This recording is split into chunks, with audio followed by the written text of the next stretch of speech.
The following figure shows the variation of intensity of magnetization versus the applied magnetic field intensity H for two magnetic material A and B.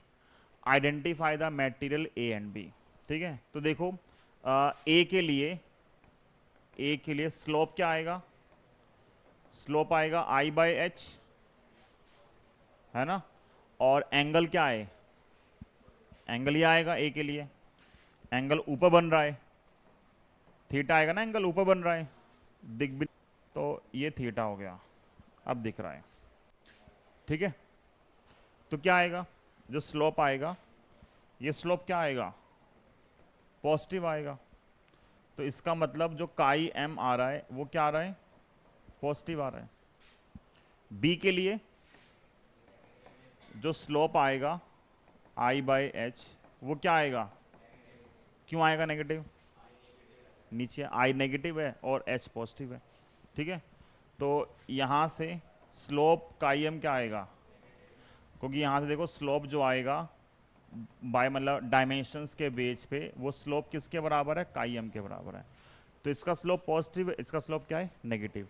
Slope अगर positive है तो क्या substance बन गया? Para substance, ठीक है। और ये क्या बन गया? डाया सब्सटेंस बन गया, बस। अब फिर डाउट आता है बच्चों को, इसको फेरो क्यों नहीं कह सकते, है ना? इस वैल्यू को मैं फेरो क्यों नहीं बोल सकता? मैंने इसको पैरा ही क्यों लिखा है? इसको मैं फेरो क्यों नहीं बोल सकता? तो इसका एक लॉजिक ये बनता है, देखो एंगल ऑलमोस्ट सेम दिख रहे हैं, एंगल ऑलमोस्ट क्या दिख रहे हैं? सेम दिख रहे हैं।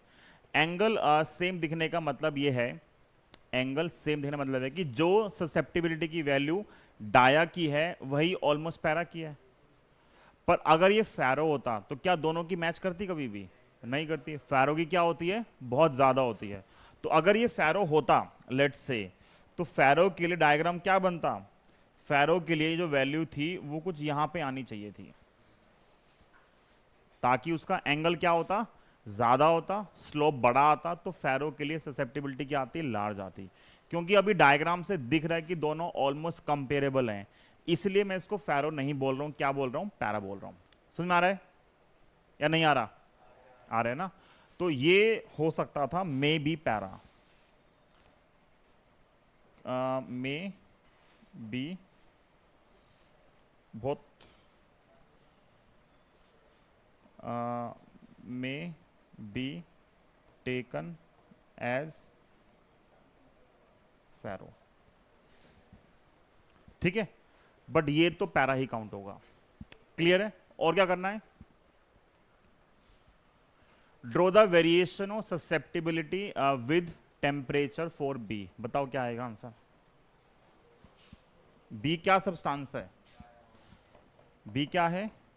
डाया की ससेप्टिबिलिटी कैसी आती है? नीचे आती है। याद है तुम्हें? मोस्टली तुम्हें अभी याद होगी प्रॉपर्टी, ठीक है ना?